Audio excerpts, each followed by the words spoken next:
उत्तर प्रदेश की सियासत समझने के लिए एक चीज़ है, वो दिमाग में बिल्कुल साफ कर लेनी चाहिए कि जो दिखता है वैसा होता नहीं है, ठीक उसके पीछे उल्टा हो रहा होता है। समाजवादी पार्टी के पास इस बार जो विधायकों की संख्या को देखते हुए 3 राज्यसभा सीटें थीं। पहली सीट तो कल सबको पता चला कि कपिल सिब्बल ने अपना नामांकन दाखिल किया और पहले लोगों को लगा कि वो समाजवादी पार्टी ज्वाइन कर गए हैं, लेकिन बाद में उन्होंने क्लैरिफाई किया कि समाजवादी पार्टी नहीं, वो निर्दलीय के तौर पर अपना नामांकन भर रहे हैं और समाजवादी पार्टी उन्हें समर्थन करेगी। यानी समाजवादी पार्टी कपिल सिब्बल को राज्यसभा भेज रही है, लेकिन एक निर्दलीय उम्मीदवार के तौर पर। इसके पीछे की कहानी समझे कि कपिल सिब्बल को अखिलेश यादव क्यों देने लग गए राज्यसभा। भाई देखिए, कपिल सिब्बल का एक बड़ा रोल रहा है आजम खान को जेल से छुड़वाने में। आजम खान को हम सब जानते हैं, लगभग 90 के करीब उन पर मुकदमे थे, जिसमें 120 420 मिट्टी चोरी, किताब चोरी, तमाम ऐसे आरोप उन पर लगे थे, जिसमें उनको बेल नहीं मिल रही थी। यहाँ तक कि सुप्रीम कोर्ट से फटकार भी लगी बाकी न्यायालयों को कि आप इतना वक्त क्यों लगा रहे हैं, और अंत में सुप्रीम कोर्ट ने ही जाकर के आजम खान को बेल दी। उसमें कपिल सिब्बल ने एक बड़ा रोल निभाया और हम सब जानते हैं कि अखिलेश, जब से आजम खान निकले हैं, उनके तेवर तल्ख हैं। अखिलेश यादव और उनकी मुलाकात में भी, जबकि वो लखनऊ भी आए थे शपथ लेने के लिए, तो कहीं ना कहीं आजम खान का वो दबाव काम कर गया और कपिल सिब्बल अब राज्यसभा में बैठेंगे। दूसरा नाम जावेद अली खान। जावेद अली खान पुराने समाजवादी पार्टी के नेता हैं, पहले एक बार राज्यसभा जा चुके हैं। उनके पीछे राज्यसभा देने का मतलब है कि ये राम गोपाल यादव के बेहद खास है, और राम गोपाल यादव अखिलेश यादव के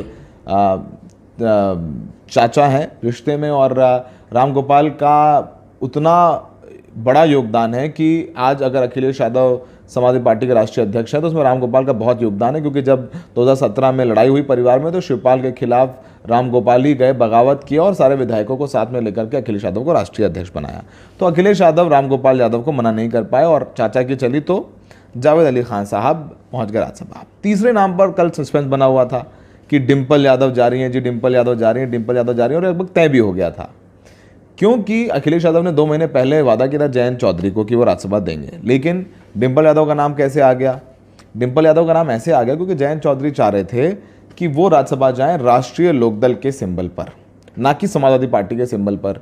और हम सब जानते हैं 2014 के बाद से राष्ट्रीय लोकदल का ना कोई लोकसभा में है ना कोई राज्यसभा में है, क्योंकि पिछली बार भी 3 सीटों पर लड़े थे। जयंत चौधरी बागपत से, मुजफ्फरनगर से चौधरी अजीत सिंह, और मथुरा की सीट से लड़े थे। तीनों सीटें हार गए थे। अब चौधरी अजीत सिंह है नहीं, तो न राज्यसभा में था ना लोकसभा में। तो राज्यसभा जयंत के लिए इंपॉर्टेंट था कि वो राष्ट्रीय लोकदल के तौर पर जाएं, लेकिन अखिलेश यादव चाहते थे कि समाजवादी पार्टी के सिंबल पर जाएं, क्योंकि राज्यसभा में पार्टी का दर्जा होने के लिए 5 सांसदों की ज़रूरत होती है।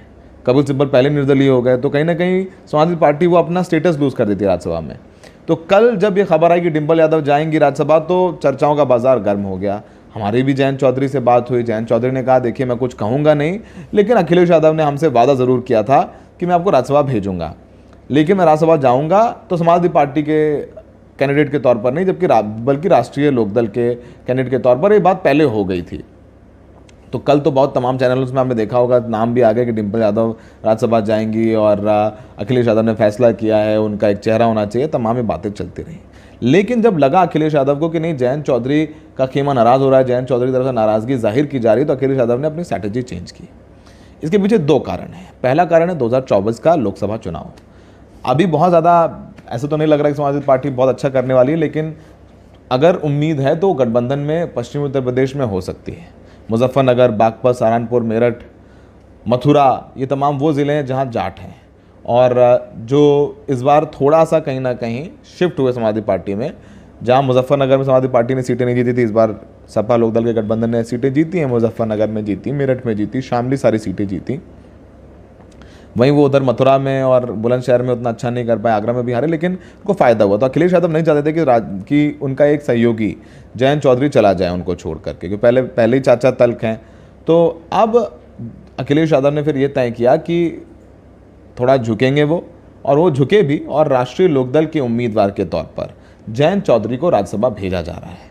तो यानी अगर टेक्निकली देखें तो समाजवादी पार्टी का समर्थन रहेगा 2 लोगों को, कपिल सिब्बल एक निर्दलीय के तौर पर और जयंत चौधरी राष्ट्रीय लोकदल के उम्मीदवार के तौर पर जाएंगे। समर्थन रहेगा सपा का। सपा के सिंबल पर 3 सांसद रह जाएंगे, एक राम गोपाल यादव, जया बच्चन और तीसरे जावेद अली खान।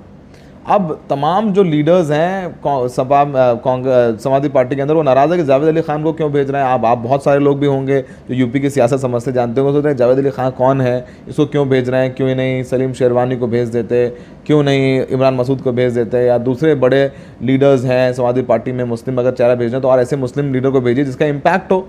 लेकिन वो पूरा का पूरा फैसला रामगोपाल यादव का है। तो अखिलेश यादव ने रामगोपाल यादव की बात सुनी, झुके और रामगोपाल यादव के कहने पर उन्हें भेजा जावेद अली खान को, और उधर अपना गठबंधन धर्म निभाते हुए जयंत चौधरी को राज्यसभा भेज रहे हैं।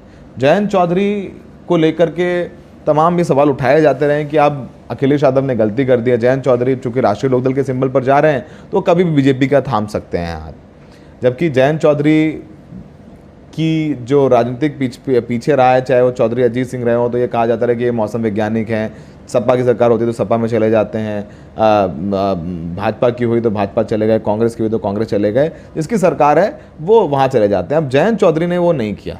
जयंत चौधरी ने विधानसभा में देखा, हमने तमाम बीजेपी की तरफ से उनको ऑफर्स आए पर वो गए नहीं और अखिलेश यादव के साथ जो चुनाव लड़े हैं। अब देखना होगा कि लोकसभा चुनाव तो साथ में लड़ रहे हैं, इसका फ़ायदा भी होगा। तो लोकसभा चुनाव जयंत चौधरी तो नहीं लड़ रहे हैं, तो अब ये देखना होगा जयंत चौधरी तो अब राज्यसभा चलेगा तो कौन होगा लोकसभा में उम्मीदवार, मुजफ्फरनगर से कौन लड़ेगा, बागपत से कौन लड़ेगा, मथुरा से कौन लड़ेगा, तो वो चेहरे भी तलाशने होंगे। लेकिन अखिलेश यादव ने भेजा जयंत चौधरी, उनको पता था कि अगर वो राज्यसभा नहीं भेजेंगे तो बीजेपी के लोग पहले एक्टिव हो गए थे। कल ही कई जो है बीजेपी के बड़े नेताओं ने संपर्क साधना शुरू कर दिया था जयंत चौधरी से।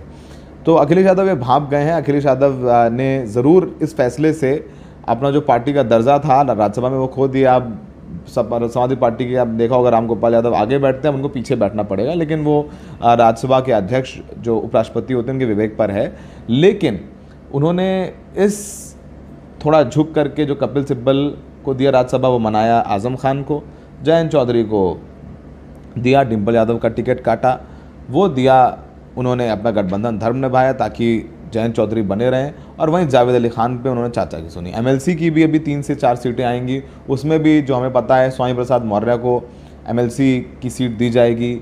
स्वामी प्रसाद मौर्य हम सब जानते हैं बीजेपी छोड़कर आए। उधर इमरान मसूद को भी एमएलसी की सीट दी जा सकती है। इमरान मसूद कांग्रेस से आए, सहारनपुर के कई 2 बार के विधायक हैं, बड़े नेता हैं, लोकसभा लड़ते रहे हैं, उनका मैसेज है वो जाएंगे। और तीसरा नाम देखना होगा कि कौन जाता है, क्या करहल के पूर्व विधायक को देते हैं या उदयवीर को देते हैं। तो अखिलेश यादव इस समय कोशिश कर रहे हैं कि कैसे जो है पार्टी को एकजुट रखा जाए। हारने के बाद आरोप प्रत्यारोप का दौर तेज़ हो जाता है। ये भी चर्चा होने लगे कि नहीं मुसलमानों में नाराज़गी है, अखिलेश यादव ने मुसलमानों का वोट लिया पर किया कुछ नहीं, आज़म खान जेल में रहे, तमाम बातें इसको लेकर चर्चा हो रही है। लेकिन आज़म खान को मनाने के लिए कपिल सिब्बल को भेज रहे हैं और जयंत चौधरी को भी दे दिया है समाजवादी पार्टी के सिंबल पर, नहीं लोकदल के सिंबल पर। तो यहाँ भी अखिलेश यादव ने बड़ा दिल दिखाया है और जयंत चौधरी के ऊपर अब ओनस है कि कैसे वो इस दोस्ती को आगे ले जाते हैं। अखिलेश यादव ने अपना किया वादा निभाया, अब जयंत चौधरी के ऊपर है काफ़ी ओनस। लेकिन अब 6 साल जयंत चौधरी राज्यसभा में रहेंगे और जिस तरीके से उनका अभी तक प्रदर्शन रहा है, एक्टिव रहे हैं, पढ़े लिखे हैं और पश्चिमी उत्तर प्रदेश में एक्टिव रहते हैं, आइडियाज़ हैं, तो वो अब जनता के बीच कैसे जाकर के 2024 में एक ऑप्शन बनेंगे। क्योंकि अब यहाँ तीसरे फ्रंट की बात हो रही है।